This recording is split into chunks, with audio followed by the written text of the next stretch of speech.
Halo teman-teman, ketemu lagi dengan saya Darmawati dari kelas 28A. Nah, pada hari ini kita akan membahas sedikit tentang populasi dan sampel. Apa sih sebenarnya itu populasi? Menurut Sugiono menyatakan bahwa populasi adalah wilayah generalisasi yang terdiri atas objek atau subjek yang mempunyai kuantitas dan karakteristik tertentu yang ditetapkan oleh peneliti untuk dipelajari dan kemudian ditarik sebuah kesimpulan. Nah, populasi itu bukan hanya orang, tetapi juga benda-benda yang ada yang lain yang ada di sekitar kita.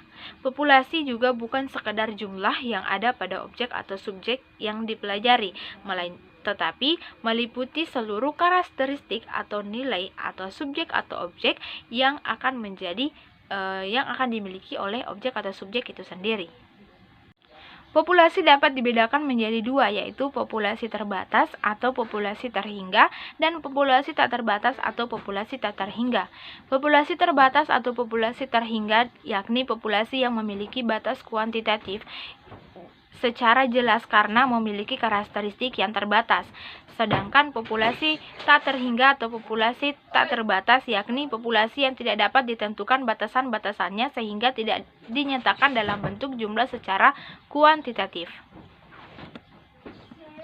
Nah, populasi ini dapat dibedakan juga menjadi dua, yaitu populasi teoritis dan populasi yang tersedia. Kemudian selanjutnya adalah apa sih itu sampel? Nah, sampel di sini adalah sebagian atau wakil dari populasi, itu menurut Ari Kunto.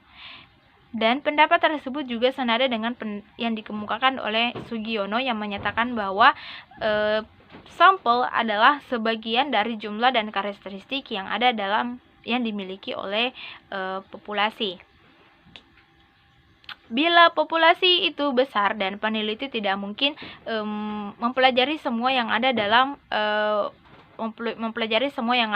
pada populasi, misalnya karena keterbatasan dana, waktu, maka peneliti dapat menggunakan sampel yang dimiliki oleh populasi itu. Apa yang dipelajari di sampel itu kesimpulannya akan diberlakukan untuk populasi.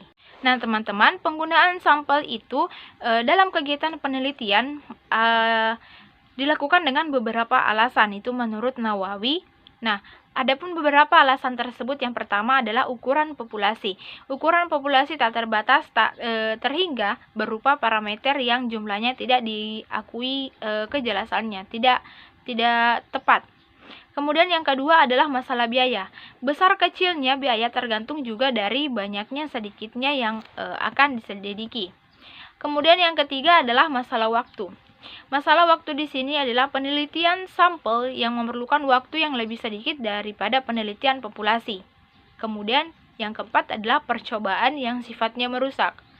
Teman-teman, banyak penelitian yang tidak dapat dilakukan pada seluruh populasi karena dapat merusak atau merugikan. Kemudian yang kelima adalah masalah ketelitian. Masalah ketelitian di sini adalah salah satu segi yang diperlukan agar kesimpulan cukup dapat dipertanggungjawabkan dalam penelitian tersebut. Kemudian yang keenam adalah masalah ekonomis. Pertanyaan yang sering diajukan oleh seorang peneliti, apakah kegunaan dari hasil penelitian? Apakah sepadan dengan biaya, waktu, dan tenaga yang telah dikeluarkan? Jika tidak, mengapa harus dilakukan penelitian? Dengan kata lain, penelitian sampel pada dasarnya akan lebih ekonomis daripada penelitian populasi. Nah, selanjutnya ada yang dinamakan dengan teknik sampling. Teknik sampling di sini merupakan teknik pengambilan sampel. Menurut Margono menyatakan bahwa yang dimaksud dengan teknik sampling di sini adalah cara untuk menentukan sampel data sebenarnya dengan memperhatikan sifat-sifat dan penyebaran populasi agar diperoleh sampel yang representatif. Nah, teknik sampling di sini ada dua, yaitu probability sampling dan non-probability sampling. Teman-teman, cukup sekian yang saya sempat sampaikan. Semoga bermanfaat bagi kita semua. Lebih dan kurangnya mohon dimaafkan. Assalamualaikum warahmatullahi wabarakatuh.